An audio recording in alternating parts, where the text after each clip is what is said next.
They say peace is a virtue, that calm people are evolved, that walking away is wisdom, but reality is quieter and far more complicated.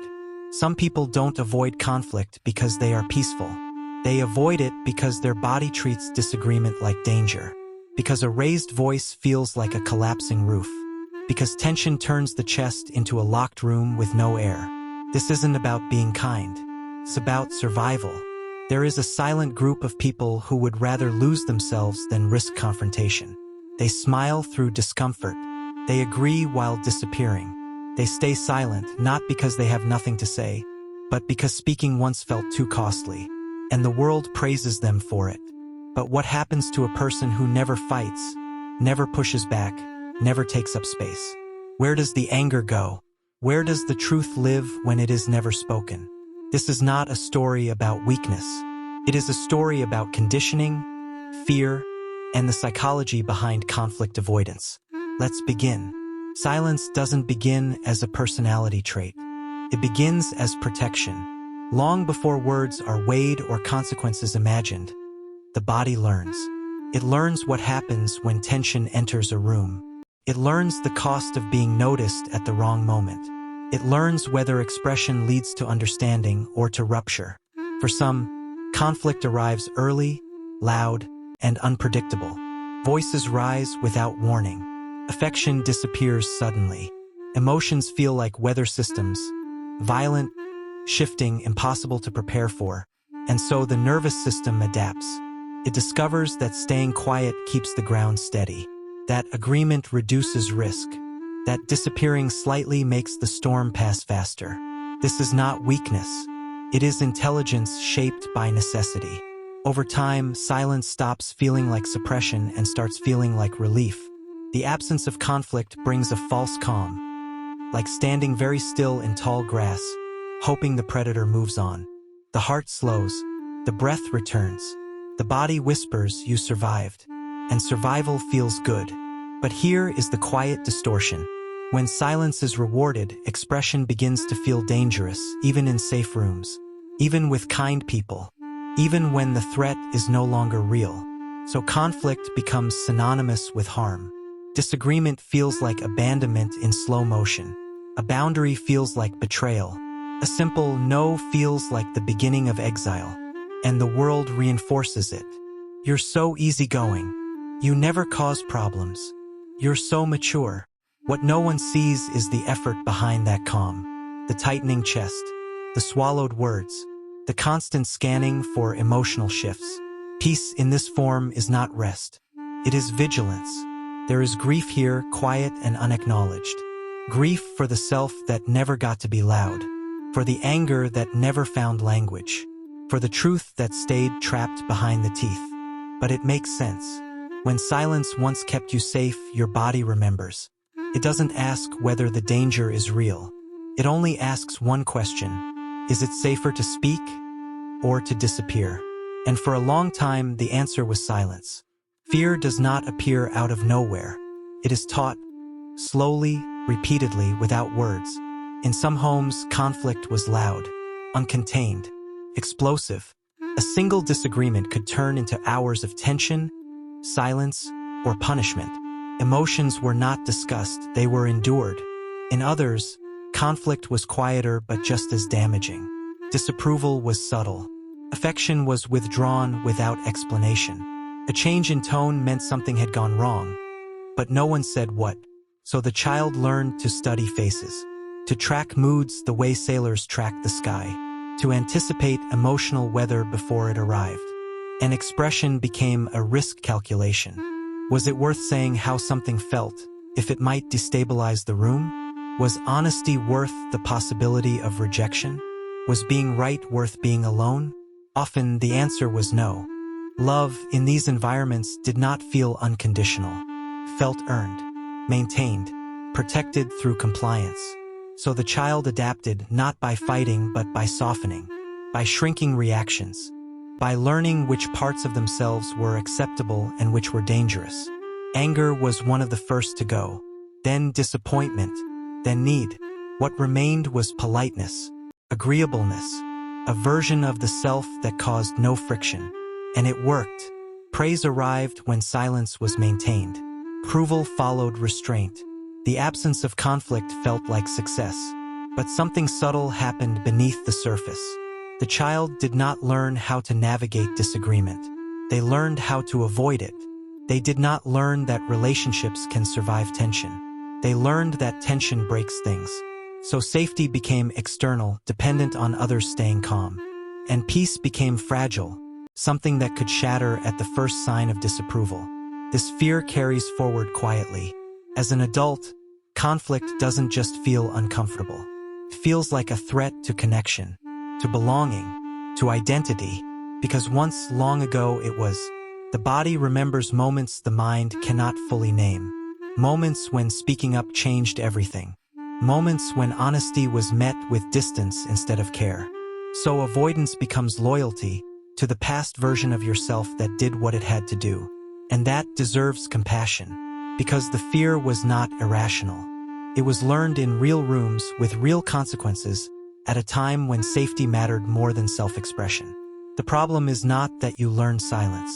The problem is that no one ever taught you that conflict does not always mean loss.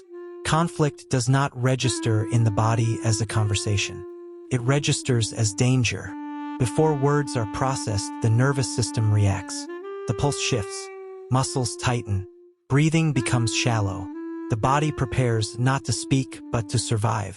This is not imagination. It is biology. For people who hate conflict, the brain learned early that disagreement equals instability. And the nervous system does not update its files easily. It stores emotional memory the way sediment collects in a riverbed, layer by layer, unseen, shaping the current.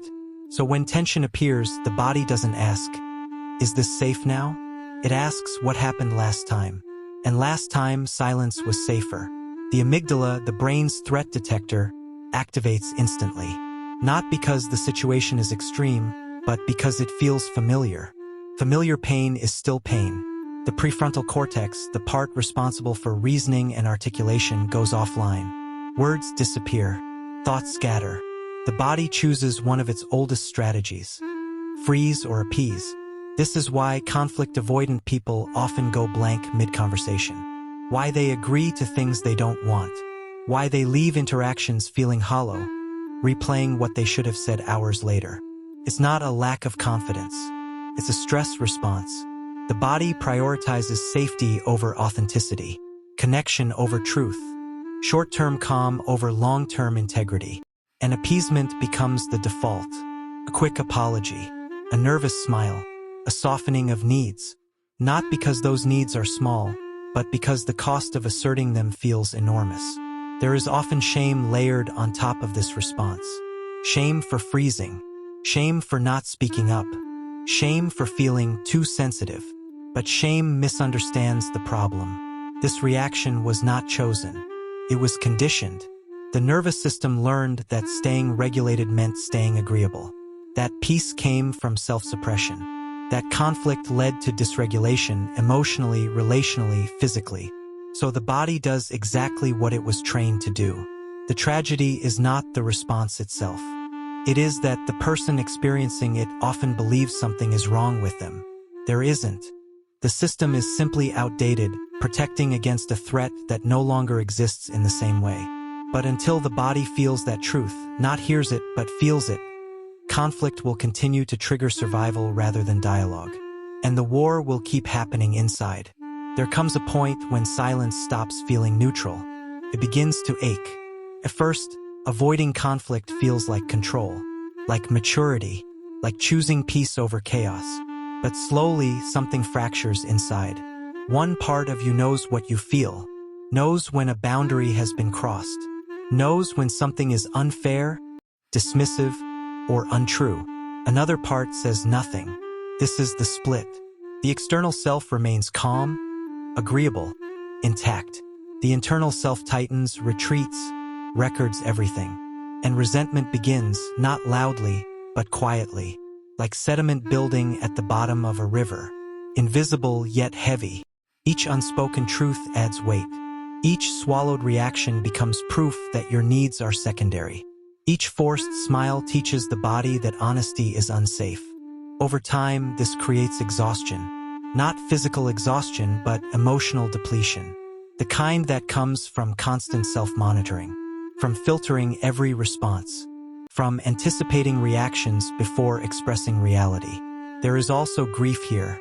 Grief for the version of yourself that might have been direct, alive, unedited. Instead, relationships are maintained through compliance. Connection is preserved by self-reduction. And the cost is intimacy, because intimacy requires risk.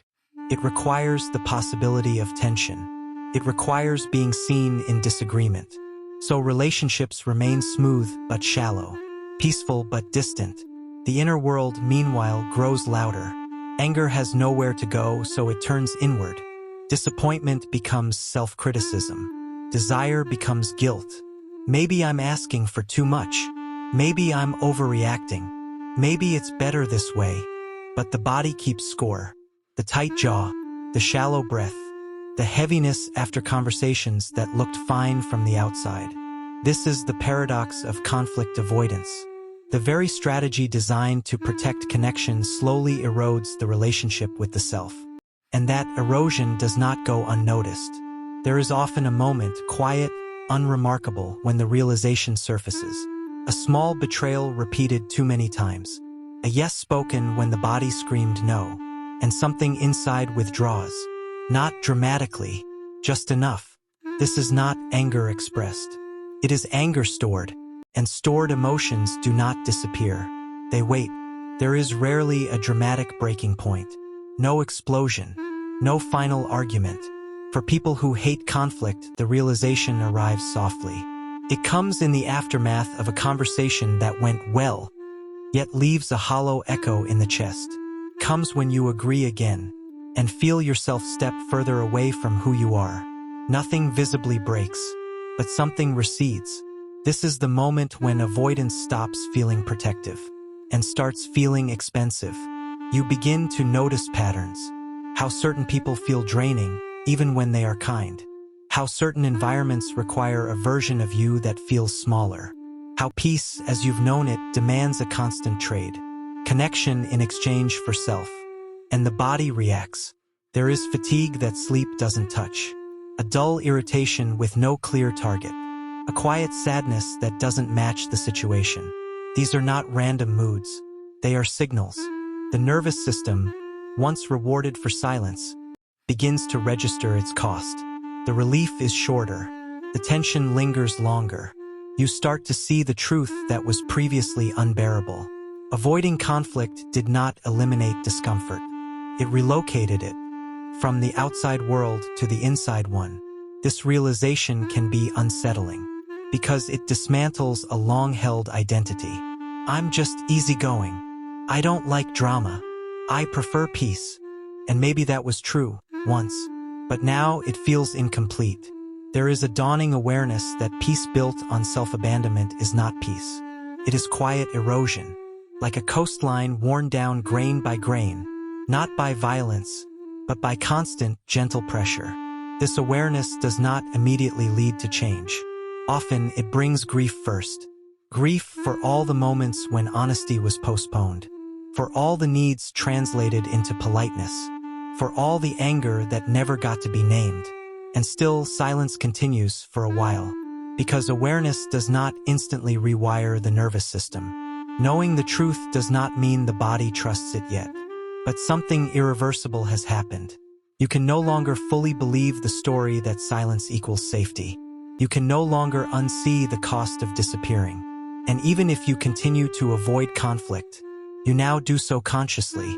That awareness, uncomfortable, destabilizing, quiet, is the beginning, not of confrontation, but of honesty. The first step is subtle, noticing the body, the tight chest, the shallow breath, the sudden urge to agree when the instinct screams no. This noticing is not action. It is awareness, a quiet recognition that the body has been running on old rules, rules forged in rooms that no longer exist. Conflict is not always violent. Disagreement is not always rejection. Boundaries do not have to fracture connection. But the body does not know this yet. So the practice begins in small moments. pausing before saying yes, naming the discomfort silently, allowing the anxiety to exist without immediate correction. The world will not always reward this. Some people may be confused. Some may be impatient. And that is acceptable, because the goal is not to win approval. It is to remain present in your own experience. Presence does not mean aggression. It does not mean arguing for argument's sake. It does not mean asserting yourself until fear disappears. It means feeling the tension, feeling the urge to flee, feeling the need to soften, and letting yourself exist anyway. Gradually, the nervous system learns a new rhythm. It discovers that disagreement can be survived, that words can be spoken without catastrophe, that honesty, spoken gently, does not always fracture safety. The old habits do not vanish instantly. The freeze, the appeasement, the self-erasure, these remain, like sediment in water, but awareness stirs them, disrupts them, allows them to settle differently, and slowly silence stops being a reflex. It becomes a choice. Some conflicts will still feel threatening. Some conversations will still trigger fatigue. But there is a new capacity, a tolerance for presence that was absent before. And with that capacity comes subtle empowerment. Not power over others, not control, but a sense of alignment with the self. A knowledge that your voice has value, even if it is spoken softly, even if it trembles, even if it is partial.